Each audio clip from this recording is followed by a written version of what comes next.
নমস্কার বন্ধুরা, আজ আমি বানাবো কচু আলুর দম। যার জন্য আমি এখানে নিয়ে নিয়েছি কচু। এটাকে আমি প্রথমে বয়েল করে নেব, যাতে মোটামুটি 50% মতো সিদ্ধ হয়ে যায় আর আঠালো অতিরিক্ত ভাবটা সেটা যাতে চলে যায়। আর এখানে নিয়েছি আলু। পরে দেখাচ্ছি কি কি মশলা লাগবে। কচুটাকে আমি বয়েল করে নিয়ে চলে এসেছি। এইবারে অন্যান্য মশলা যেগুলো লাগবে সেগুলো হলো টমেটো, লবণ পরিমাণ মতো, লঙ্কা গুঁড়ো, হলুদ গুঁড়ো, এখানে ধনে জিরে গুঁড়ো রোস্ট করা ঘরের তৈরি, আর এখানে জিঞ্জার গার্লিক পেস্ট, আর এটা রয়েছে গরম মশলা আর কসুরি মেথি। তাহলে রেসিপিটা এবারে শুরু করব। কড়াতে দিয়ে দিয়েছি পরিমাণ মতো সাদা তেল। আমি এবারে আলুগুলোকে প্রথমে ভালোভাবে ভাজবো।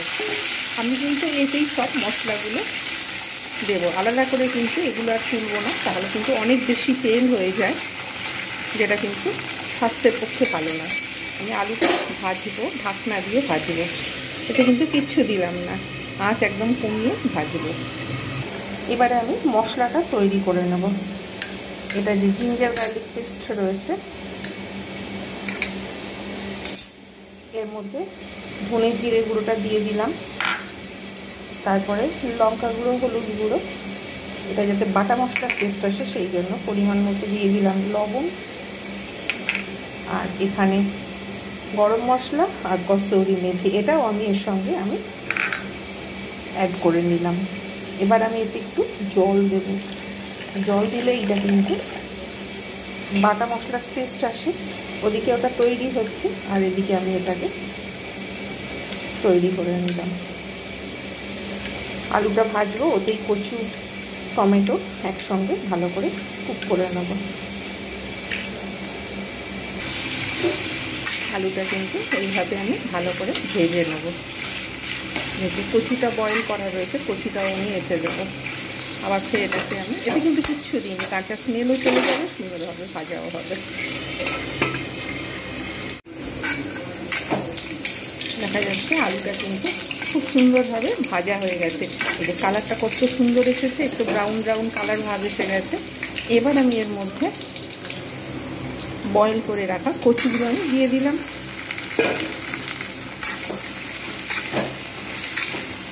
কচুগুলো এর সঙ্গে ভেজে নেব।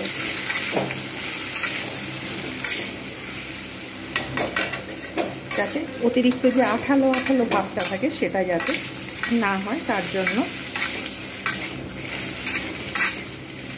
বেশ ভালোভাবে আমি কিন্তু এরকমভাবে নাড়তে রইলাম।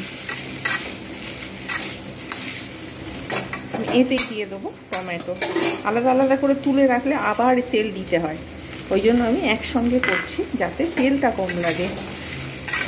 অতিরিক্ত তেল দিলে অনুষ্ঠান বাড়ির মতো অতিরিক্ত তেল অনুষ্ঠান বাড়িতেই এগুলো ঠিক লাগে। ঘরের যে সকল রান্নাগুলো হয় সেগুলো কিন্তু অতিরিক্ত তেল কখনো কখনো খাওয়া যেতে পারে, কিন্তু ডেলি যে রান্নাগুলো হয় সেগুলো কিন্তু মোটেও অতিরিক্ত তেল মশলা অতিরিক্ত সেগুলো কিন্তু শরীরের পক্ষে ভালো নয়। হ্যাঁ, কখনো কখনো দেওয়া যেতে পারে অল্প পরিমাণে, সেটা কোনো অসুবিধা নেই। হয়তো ইচ্ছা করলো যে হ্যাঁ একটু ঢাকনা দিয়ে রেখে দেবো, টমেটোগুলো নরম হয়ে যাবে, কচু আলু সব ভালো করে ভাজা হয়ে যাবে। দেখা যাচ্ছে টমেটোগুলো কিন্তু নরম হয়ে গেছে। আমি কিন্তু একটু এরম করে করে নরম আর একটু এর সঙ্গে একটু ভালো করে একটু ম্যাশ করে দিতেই পারি। গোটা থাকলেও কোনো অসুবিধা নেই, যেহেতু কচু থেকে সাধারণত একটু একটা পিচ্ছিল ভাব থাকেই। এটা কিন্তু একটু ভালোভাবে কষা হবে। টমেটো, আলু, কচু এগুলো কিন্তু আমি কিন্তু খুব ভালোভাবে এগুলো ভেজে নেব। অটোমেটিক্যালি টমেটো কিন্তু এর মধ্যেই গলে যাবে। আর একটু আঁচ কিন্তু একদম কমিয়ে রাখবো। কত সুন্দর ভাজাও হয়েছে, কষাও হয়েছে, টমেটোগুলো একদম পুরো গলে গেছে, কালারটাও কত সুন্দর একটা এসেছে। এতে কিন্তু কোনো মশলা দিইনি, জাস্ট এগুলো সব পুরো একদম পুরো কচুটা শুধু বয়েল করা, আলু ভাজা আর টমেটোটা একদম পুরো কষতে কষতে মেল্ট হয়ে গেছে।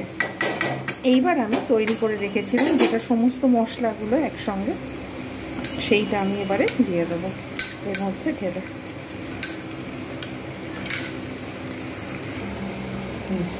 এই মশলাটা আমি এর মধ্যে দিয়ে দেবো। অনেকটা গাঢ় হয়ে গেছে,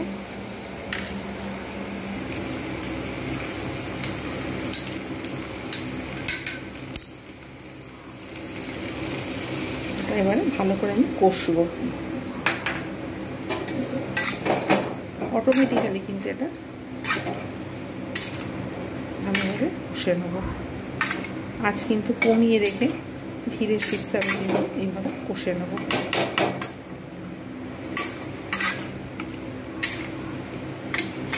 বেশ কিছুক্ষণ সময় লাগবে, এতে আর কিচ্ছু দেবার দরকার নেই। একেবারে টোটালটা সম্পূর্ণভাবে যা যা দরকার ছিল সব একসঙ্গে আমি দিয়ে দিয়েছি। বেশ কিছুক্ষণ কষে নেব, জাস্ট 1 মিনিট আমি একটু ঢাকনা দিয়ে রাখবো। আপনারা ইচ্ছা করলে ঘি দিতে পারেন, কিন্তু অতিরিক্ত হবে বলে যার জন্য আমি ঘি আর দেব না। কত সুন্দরভাবে এটা কষা হয়েছে। এখানে একদম পুরো পারফেক্ট হয়েছে কষাটা।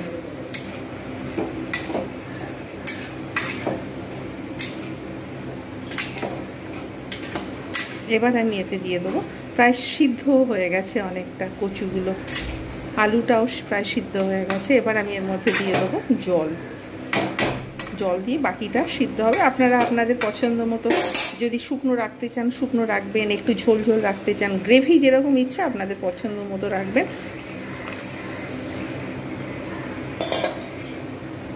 এরকমভাবে ব্যাস।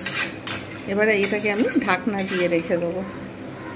বেশ কিছুক্ষণ ফুটিয়ে নিয়ে তারপর ফিরে আসছি। আমি যেমন গ্রেভি রাখতে চাই সেই রকমভাবে রাখবো। একটু বাদে ফিরে আসছি তাহলে। ব্যাস, এই যে আলুগুলো একদম পুরো সফট হয়ে গেছে, আর কাটবো না। এই যে কচু একদম পুরো নরম হয়ে গেছে। আমি এতটাই গ্রেভি রাখবো, আমি আর ফোটাবো না। আপনারা যেমন ইচ্ছে গ্রেভি রাখতে পারেন। তৈরি হয়ে গেল কচুর দম। ইচ্ছা করলে আপনারা ঘি দিতে পারেন, কিন্তু ঘি দিলে যেহেতু হেভি হয়ে যাবে ওই জন্য আমি আর ঘি দেবো না। এবার সার্ভ করে দেখাচ্ছি কীরকম হয়েছে কচু আলুর দম। আমার খুবই এটা একটা ফেভারিট ডিশ। আপনারা অবশ্যই বাড়িতে বানাবেন, কেমন হয়েছে অবশ্যই জানাবেন। সার্ভ করে দেখাচ্ছি। তৈরি হয়ে গেল পছন্দের ডিশ কচু আলুর দম। আমি যেভাবে বানিয়েছি অবশ্যই এইভাবে বানাবেন। অসম্ভব সুস্বাদু এই ডিশটা, যে কোনো কিছুর সঙ্গে কিন্তু ভালো লাগে। ভাত, রুটি, লুচি, পরোটা, যে কোনো কিছুর সঙ্গে আপনারা অবশ্যই এটাকে ট্রাই করবেন। দেখবেন দুর্দান্ত স্বাদের এই রেসিপিটি। কেমন হয়েছে জানাতে ভুলবেন না। প্রত্যেকে সম্পূর্ণ ভিডিও দেখবেন, স্কিপ করে কেউ দেখবেন না। ভালো লাগলে অবশ্যই লাইক, কমেন্ট, শেয়ার এবং সাবস্ক্রাইব করতে ভুলবেন না। আপনারা ইনস্টাগ্রাম, টুইটার ইত্যাদিতে ফলো করুন আমাকে। অবশ্যই আমি নতুন নতুন ভিডিও আনবো, আমি ইন্সপায়ার হব।